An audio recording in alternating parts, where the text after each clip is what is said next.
I think over time, goalkeeper coaches have said these things, and I think they've done more harm than good. So let's just dive into it. I mean, the first one, it's full transparency. Full transparency. I play goalkeeping in a different era where you didn't necessarily have to be, quote, like good with your feet, which is a very like ambiguous term, quote, good with your feet. And I still ask that to goalkeepers today. Like, I was speaking with a pro goalkeeper the other day and I said, well, what does good with your feet mean? Because your coach says that and I don't know what that means, because their definition and my definition are completely different. And Right. and she was like, be able to execute range of pass and blah blah. I'm like, yes, that's part of it, being able to execute a range of pass. And just because you can hit the piss out of the ball doesn't mean you're good with your feet. It just means that you can hit it far. So let's talk about how you solve pressure, right? So anyway, being good with your feet, quote, good with your feet, to me just means being able to solve pressure and manipulate blocks to be able to create high value passes, right? So that is one thing. I did not do that well. I was not, quote, good with my feet in any definition in the standard, right? And so for me, when I became a coach, that became like my number one thing, is like, I want to understand the mental game and I want to understand the in possession, because it was so difficult for me. But why is it so difficult? And I think what I was always told is you need to know where you're going to go before you receive the ball. And you know what that did to me? It forced me that if I didn't see an immediate option, I would just kick it as long as I could, and sometimes into really bad positions and to really bad situations. And it came back to bite me time and time again, because I first didn't even know what I was looking for. I didn't know what scanning was, didn't know that I could take a touch into space to solve pressure. And I realize now, like, wow, that was really detrimental to my development, because I didn't always have an immediate option. But because I just went long every time, that put our team under more duress at times. And so you don't need to know where you're going to deliver the ball. This is the misconception. I don't need to know where I'm going to deliver the ball before I receive it, always. But I do need to know where I'm going to go with it. And what I mean by that is, like, if you're getting pressed from your left side, I need to know I'm going to take my touch into space, even if I don't have an option available to me at that point. Because once that ball comes into me and I take my touch into space, by the time I get my head up, I could have an option. And by the time that I've taken that touch to escape pressure to find someone could become available. Someone could not become available. And I would still retain my ability to play a longer pass into a safe area of the field where we maybe have a numerical or dynamic advantage, a technical advantage. And that's much better to me than just lumping it up in a 50-50, quite often more 70-30 against us situation. And so you don't, as a goalkeeper, need to know where you're going to deliver the ball before you receive, but you need to know where you're going to go. Am I going to move into space? Am I going to ask into space? Am I going to touch into space? I'm going to solve that initial bit of pressure if I'm not being pressed from both sides and there's space to work with. And then I can also find out where I'm going to play the ball once I take that touch and escape pressure.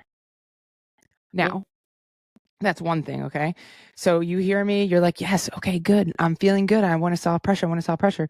If you do not feel comfortable to touch the ball into your left foot, you are massively playing against a stacked deck.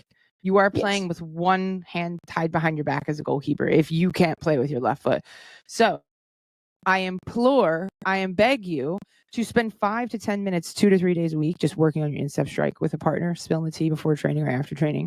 And I assure you, I promise you that you will get better, because what you do more of, you get better and more efficient at.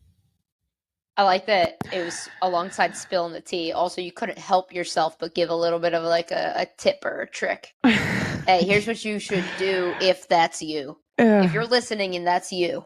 I mean, Tori, we've all been there, right? Like, God, still, like yesterday, one of our interns is working on a left foot, and I'm like, okay, I'm going to hit these with my left foot too, because my left foot can always be better, Yeah.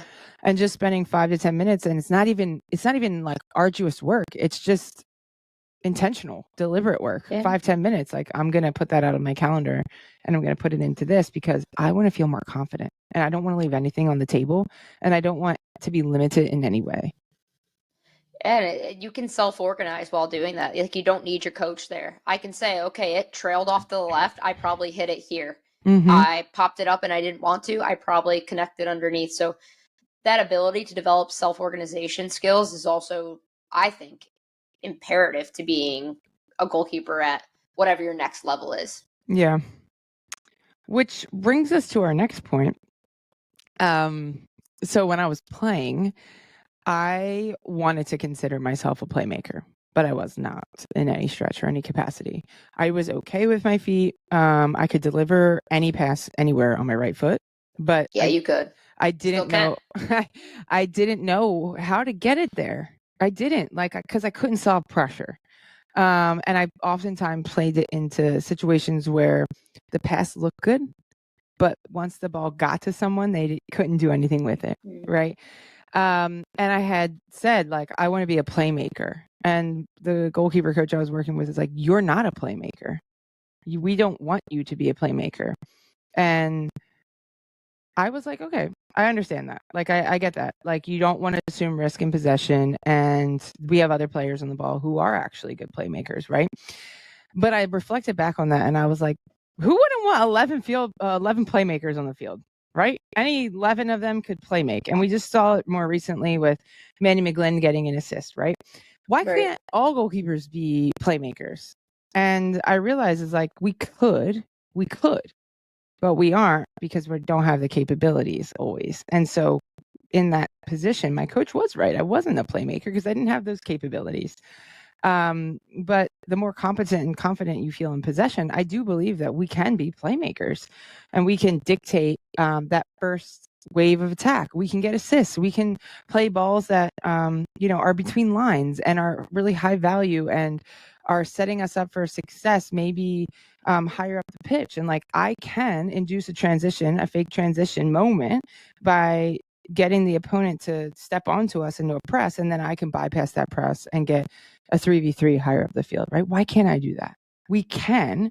We just need to have the capabilities. So misconception number 2 is that goalkeepers can't be playmakers or shouldn't be playmakers, but I think we can if we continue to develop our capabilities of solving pressure, our range of pass on both feet, our ability to scan, because that's where you earn your composure, is having the range of pass on both feet and having the knowledge of how to solve pressure, but also scanning. That you earn it by doing those combination of all those things. And I genuinely believe that everyone listening to this podcast, head coaches, DOCs, goalkeeper coaches, parents, players, would all say we want more well-rounded, competent goalkeepers in possession. Right.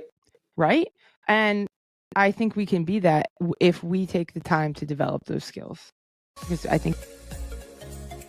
Welcome to the Keeper Institute podcast. My name is Tori Corsaro. I'm a strength and conditioning and goalkeeper coach here at the Keeper Institute and your host for today's show. The Keeper Institute is a unique goalkeeper training facility in New Jersey aimed at developing better goalkeepers and better people.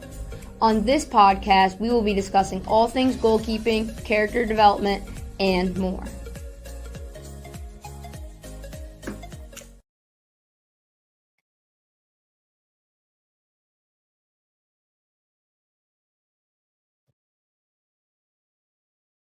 Did you start it?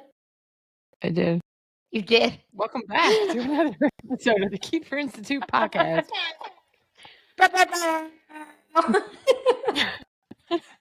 I didn't even know you started. I did. Here we are. And I did the whole intro. Welcome. We're so glad to have you. I feel like you did great. A role reversal? Yeah. Okay, another time. A full another time. All right. Okay, go ahead. Not this time. This time we're not on. We have no chemistry today. Nothing. I haven't seen you of almost 24 hours, and now we're delayed, and it's a whole thing with Gene.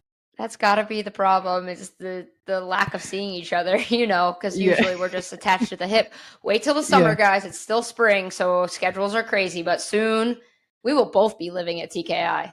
Yep. And I can't wait because you know what? The sun is shining, all my favorite people there, doing the things we love. You can't beat it. The internship. They're all coming here so soon. Oh my gosh, a month away. I'm so excited. Anyway, let's get into our topic. Let's get into the topic. We're excited for. Yeah.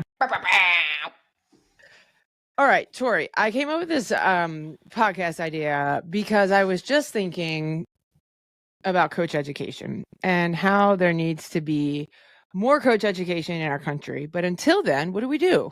I just don't want to complain about it anymore. I don't want to whinge about it, which we're really trying to fill that need. We're designing our own coaching course, which we are piloting through right now within our own coachings. And we are providing feedback, and we are trying to clarify our message. And I think it's been a great experiment and project for us as coaches, because I feel like it's made me a lot better coach. But anyway, I was thinking about it, like, what would I do if I didn't have TKI? Like, what would I do if I was just a random goalkeeper coach within the world without a community? And so it really got me thinking about how the quality of our work really does matter, and the evolution as we adapt really does matter, right? And I was talking to a goalkeeper coach earlier today, and I was telling him, like, we used to have the best goalkeepers in the world here in the US, right? Like, we've had, and notoriously, we have had great shot stoppers. When you think, to Hope Solo and Brandon Scurry and, even Tim Howard, like, great reactionary shot stoppers. And the problem is that the game has evolved to become more than just a shot stopper. And I think maybe our coaching hasn't evolved with that evolution of the position.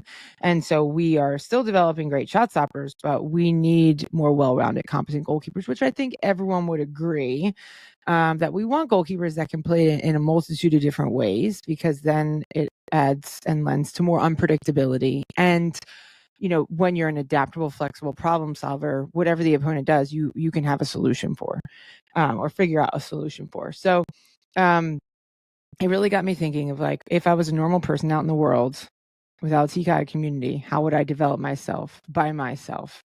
And does that resonate with you at all? Like, have you ever, you've always been part of the TKI community, but have you had any experiences with anyone who else you're like, man, it's tough because you're by yourself? And how do you develop and evolve by yourself without really people who understand the position and who are great teachers? Yeah, I can think of a lot of people where I've had conversations with, or even not even just coaches, but like young goalkeepers, maybe at the collegiate level, that are like kind of having to quarterback their own journey because maybe they only have a part-time goalkeeper coach, or maybe they don't even have a goalkeeper coach. And, kind of thinking about that, thinking about, okay, well, what do you do? Where do you go? Who do you turn to when you need that assistance and guidance? Mm-hmm. And that's kind of why we started the coaching college, is because we want to help people who are transitioning from the college space as a player to then be a coach, because it's a lot different to just understand how to play it and then understand how to teach it. And I think for us, like, that's what we do well. We have a great ability to educate people on the position and the principles of the position, but I think we're also really good educators. But I digress. Let's talk about how you can develop yourself if you don't have a community of goalkeeper coaches. So we broke this down, Tori, into before training, in training, after training, in just 3 simple ways that you can improve yourself as a coach. And we don't have all the answers, but we have some ideas how we can spark conversation about maybe some things that you want to reflect on, because the TKI community is a very different community than your club environment where you work, or your college setting. And so your methods are going to be reflected based on the needs of the people that are around you, right? So hopefully we can just ask some questions and spark some conversation, or spark some introspection about how you can be a better coach. But let's start about pre-training. So pre-training, we were talking about understanding the game deeply and understanding your teaching method. So it's one thing to be an expert in goalkeeping. It's another thing to be expertly teaching goalkeeping, right? So you can understand the game deeply. I understand the principles of play. So if I can impact the ball, I can go. If not, I'm in goal defense, the transition, solving pressure, using mat. Those are understanding goalkeeping. There's another thing to understand how to teach goalkeeping. And so my opinion would be that not only do you have to watch the game and understand maybe like what are some potential outcomes or final actions that you'd want, or some positions to take up, but understanding the game and being able to break those the game down into simple bite-sized chunks, because like you want to simplify the decision-making process for goalkeepers. So understanding that, and then understanding what is your method of how you want to teach.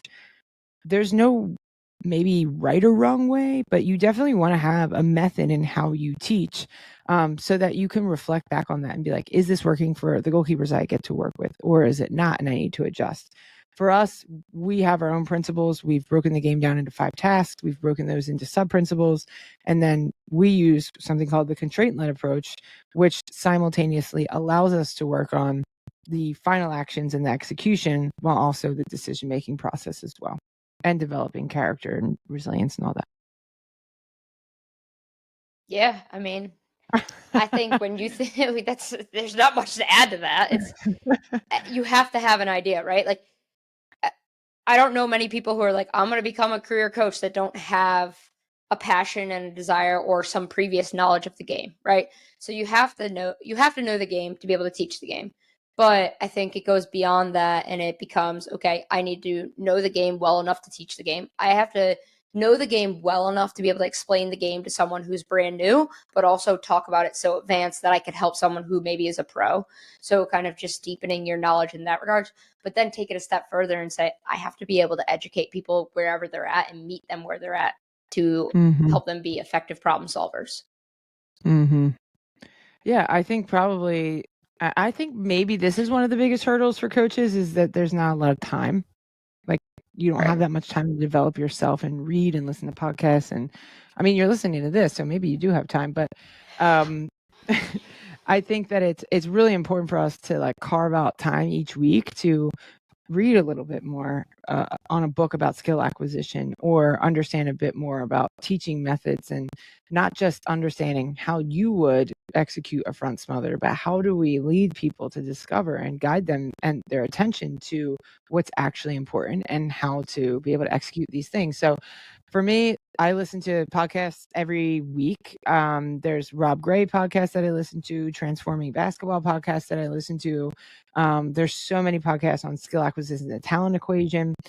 I would listen to one of those a week. I also read every single day, because I believe that, like, if I'm not evolving and adapting to be the best coach I can be, then I'm definitely not helping the goalkeepers I work with, and being the most effective coach I can be for them to be able to transfer their skills. So I'm reading a book, Transforming Basketball. I'm also reading a book by Rob Gray, How to Be an Ecological Coach. But there's also other things that you can read about, like in terms of soft skills and developing your communication ways. But something I'm learning in life is that it's not as effective to just be good at one thing. So, for example, it's not necessarily the most effective thing for me to just understand the game to the smallest minutia. I also have to be able to understand how to design a session. I also have to understand the principles of teaching. I also have to understand how many different personalities that I might have in a group, and maybe their moods, and understanding what mood meters they're at that day. Like, there's just so many different capacities of the position that we want to have a general knowledge about, so that we can serve them in those areas, right? Like, I'm not an expert on the physical side of the game, but we do have someone in our community who does help us learn. We do have someone we can ask questions to about the physical side of the game. We have some general knowledge about how goalkeepers move and how we can, produce some force out of the floor and different body shapes and stuff. But the more curious you are, the more you're going to learn, the more that you can apply that to your session and hopefully be more effective and lead your goalkeepers in a direction that's going to help them be the most effective on the field. Which leads us to number 2. Those are tangible, by the way. Just, sorry, side note. Those are all tangible. So you can listen to a podcast. Like, we all probably drive somewhere, listen to the podcast over the course of a couple of days. Like, it's something you can do and you can add in. And if you don't know where to start, what a great way to start. Yeah. Which leads us to our next one. And I think this is probably one of the more underrated abilities, but when you're in the session, so we talked about pregame or pre-session, what you can do, establishing your methods, your philosophies, understanding the game. Then when you're actually in the session, there's a certain tool or skill set that I think is really important. One is establishing a trust, like first and foremost, like setting the tone for your environment and creating and establishing that trust between you and the people that you get to work with, not your goalkeepers, the people you get to work with. That's going to be so important because it doesn't matter what you know if someone doesn't think you care about them. Right? Like they're not going to be as receptive to that information, right? Like we want to know a little bit more about how that person's day was. We want to know, does that person have a dog? Do they have a sibling? Do they like chocolate cake? Like whatever it might be, we need to figure out different ways. How can we establish trust within that relationship so that when I give feedback, someone understands that I'm not coming at you. I'm not criticizing you. We're collaborating together. We're doing something together. We're doing this work together. And I'm not doing something to you. We're doing it with each other. So establishing the trust and then observing. This is like such an underrated skill.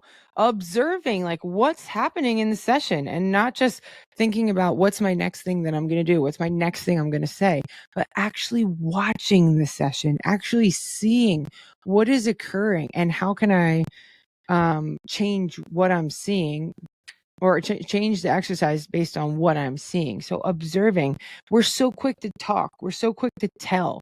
But if we spent more time observing and thinking about adjusting than just directly talking, I think it would better serve our athletes. Which leads me to my last one within the context of inside the session is figuring out how to be the best communicator that you can be. How clear can you be? How concise can you be? How much clarity can you give simplistically with enough ambiguity that someone can solve it on their own, right? Like we're not telling them hard, fast things that they have to do or that they should do.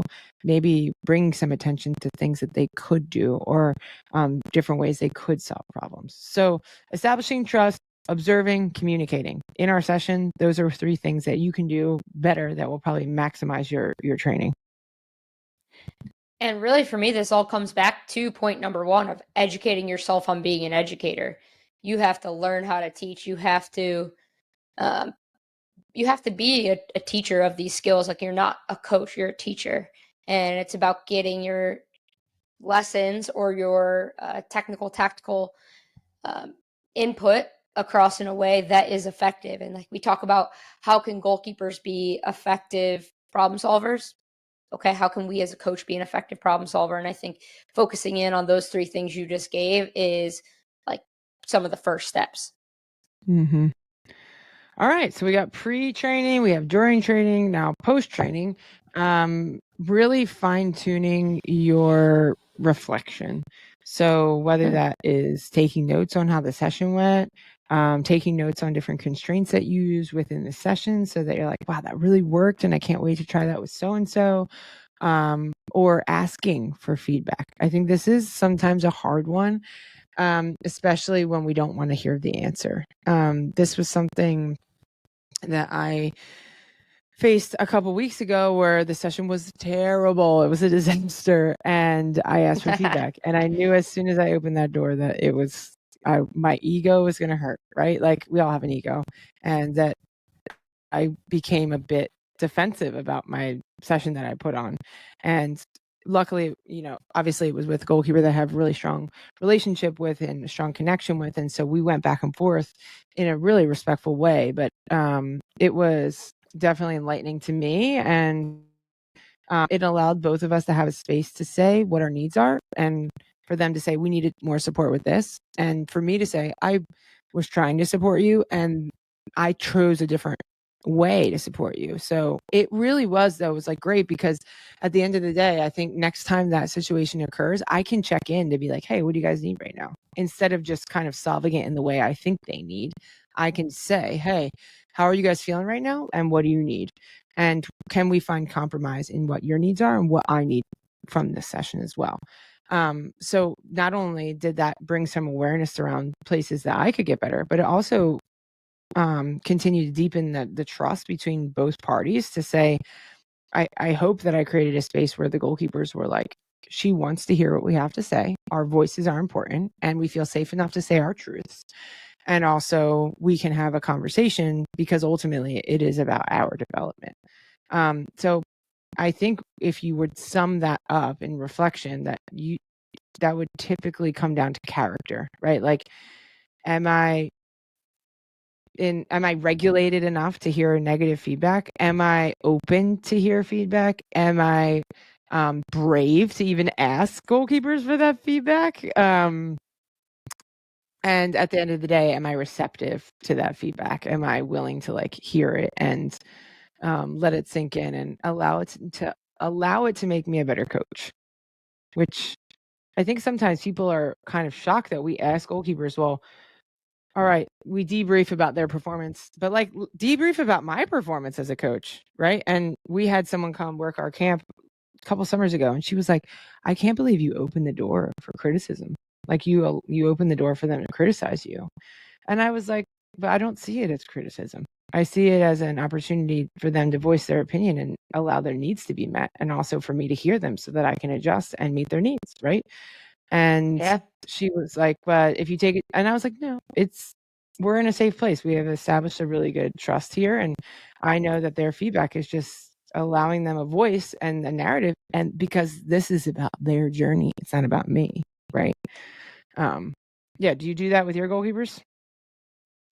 I do that definitely more at TKI, I think, than I do at St. Joe's. And it's not necessarily because I don't want feedback. I think it just ends up being a time thing. Like we're pretty much going right from being together to being with the team. So it's a little bit less frequently asked, but that is something that I think would be interesting to get a perspective on, because they're both coming from a different training background, where when it was Katie, we had trained together for 5 years. She worked at TKI. She coached at TKI. She trained at TKI. So I think it was something that like, it was almost implicit that it was going to happen. Like give me feedback on that. Where I think it's a little less now. And I think having the perspective, like maybe they've trained XYZ way and they have more opinions on something they need or want. But I do think it is an interesting question, and it takes people back, because even when you do it with a goalkeeper, like, well, did you like that or did you not like that? Is there anything you would change? A lot of times, like their immediate response is like this, no. I'm like, you answered so fast. I know you didn't think about it. I'm okay. So it's like teaching goalkeepers that is okay.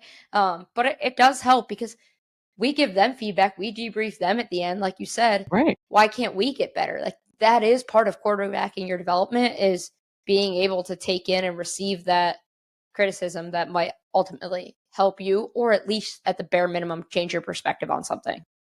And I just feel like when we open the door to say, hey, what did you think of this? Tell me what you want more of or less of. Tell me a way that felt good for you when I communicated with you, or if there was something that I can do better, right? Because ultimately, we then gain information, right? We gain information on what they need and where we can support them. Ultimately, I want to fill the gap where someone is not confident, right? So if someone says, hey, that was awesome, but I need more pressure because that's a bit more representative of what I'll see in a game. Boom, great. You're saying your need out loud. You also have thought about what you need, which is so important, right? Like we criticize goalkeepers because they don't understand the game, but we then coach them in a way that is so just prescriptive, and we tell them what to do. Where now when we do this debrief, we're opening the door for them to say, that was great, but can we add more? Can you put a penny on that person? Can you make them the defender the whole time and not only some of the time? I need this. And then they're thinking about the game. And guess what? A lot of these players that are playing want to ultimately coach. And so now they're seeing the game from a different perspective that one day will make them a better coach as well. So to me, it's just like endless possibilities for this to improve yourself, the team, the environment, the relationships, the game understanding. It's just a very, maybe could take 1 to 2 minutes long, but infinitely helpful in the end. Yeah. And it's not like you have to ask it every time. Like you don't have to ask that every single time. Like if you work with a group consistently, like let's say you work at something where you train in the style like TKI, where you maybe see those goalkeepers once or twice a week for a group, or maybe you see one goalkeeper one time a week, a couple times a month. Like you can ask them every time, or you can ask them some of the times. It doesn't really matter. I think it's about what you're looking for out of it and how you want to help them. And I think that self-reflection doesn't have to just be that. Self-reflection can start off as just being you taking 5 minutes after your session and debriefing yourself, or you looking at your practice plan and kind of like writing some notes on how it went. Or sometimes, I know you and I both do this, we grab a whiteboard and we bring it with us, and like if we're having thoughts during it, we kind of just jot down a few and talk that over with the goalkeepers at the end, because I think that all of it is self-reflective, and all of it is an opportunity for you to kind of grow through what you're going through in that time. Yeah, totally agree. You guys, it's hard. It's so hard. It's so hard to quarterback your own development. It's so hard to know what to look for and what to trust. However, if you're a coach and you're listening to this and you need support, like, we really do want to support you and collaborate with you. We don't know all the answers. We're on a journey and a quest to be the most effective coaches that we can be. We are on a quest to refine our character and be role models, all of those things. And you're not alone in that. If you want to know more information about the coaching college, please reach out, because we feel really blessed that people would trust us to come here and learn about how to be a better coach. But yeah, we're super excited for our interns to get here, because that's always a good venue for us to be able to instill our methods and character into the young people of the world. And also, if you're a goalkeeper, let's get them on the podcast. I know. And if you're a goalkeeper and you're listening to this and you made it all the way here, maybe you're interested in coaching. Maybe you should think about that at some point. But I want to say thank you to West Coast for being our partner, our glove partner, and our goalkeeper equipment partner. They make pro level gloves for everyone with the premium material at the top of the line. They have over 100 goalkeepers all over the world that are their West Coast pros like Kalen Sheridan, who everyone at TKI knows, and Matt Turner over the US. But they have over 40 models available. There's a glove for everyone. We use them every day here. I don't wear any other glove. I have about 17 pairs that have never worn out, and I love them so much. They're so comfortable. If I was still playing, I would only wear them. And if you guys are interested in those, please shop at westcoastgoalkeeping.com. That's where we get our goalkeeper gloves. Hopefully you get them there too. Tori, end us with your question of the podcast. Well, Jill, it only feels fitting to ask you, what's your favorite West Coast goalkeeping glove to wear? I really like the Evil Twins, the Stephen Fry gloves. They're my favorite. I don't know. I like the look. I like the feel. They feel perfectly great on my hands without the finger savers. And they're black, and so they go with everything. Do they have the little jellies inside? Oh yeah, I do like those. I love the little jellies. I'm into the Phantoms right now. Big Phantom girly. Nice and tight. They slip on. I don't know if when I was playing, if I would have worn something that slips on like that. Maybe I would have tried it. But as a coach, I think it's so nice because I can just get it on and off real easy. There you go. My question to you is, I'm still waiting for a coaching glove, special coaching glove with the little watch thing in the middle. Watch hole. Yeah. Thank you. Yeah, watch hole. My question to you is, what are you reading right now? Or if you're not reading anything in particular, what is a good book that you recommend? That is a great question. What am I reading right now I think it's called Give and Take. I keep wanting to give it a different name, but it's all about like givers and takers, and how a lot of times like the people who present as like these big personalities and they become the CEOs, but ultimately like they have their demise. And then the givers are like, nice guys finish last. But through his research, he realizes that the givers actually ultimately come out on top. And look at that. Their character is impeccable and people love them. I think I might have read that a long time ago. Is it red on the front or? Yeah, it's a black book with like red and black writing. Yeah, I think I've read it. This is the book that I am nonstop reading. It's called Transforming Basketball by Corsaro, and it is incredible. I feel like I can only digest a few pages at a time, so I feel like I'm constantly rereading, but things are really starting to click, and like I just am so hungry. Like I'm obsessed with learning how to learn. I'm obsessed with learning how to teach. I just think that there's so much power in understanding that. And I always go back to my son is in pre-K and he has a teacher who has her master's or doctorate in something or other. And my son is 4. He's literally learning about sentence structure of like how many words are in each sentence and what a comma means. And like, I'm sure she would have known that in 6th grade, but she went to college to get her MBA or not MBA, master's or PhD, to understand how to teach people. And I think there's so much value in that. So hopefully you guys enjoy this book. It's about basketball, but it is about principles of session design and how we learn. And there's a lot of good crossovers. Enjoy. We love a good crossover. We do. And you know what else we love, Tori? We love Select Camp. So you guys, we have Select Camp for 3 of them, end of June and 2 in July. We would love to see you there. We have them for just high schoolers and just youth players. Tori is one of our directors, which we are going to announce soon. So if you guys are free and you've made it this far in the podcast still as a player, please join us because you're a fan of TKI and we're a fan of you. And TKI exactly. And goalkeepers love TKI. They do. I heard it on the news. Yeah. All right, you guys. This one's been fun. It's been real. We didn't even give you, what's happening behind me, but like, look at this glow up I've had. I know it is a glow up, literally. But if you got any questions, you know where to find us. If you have any podcast topics, again, shoot us an email, send us a DM on Instagram. We want to serve you. We want to talk about what you want us to talk about. But for now, we'll catch you later. Catch you later.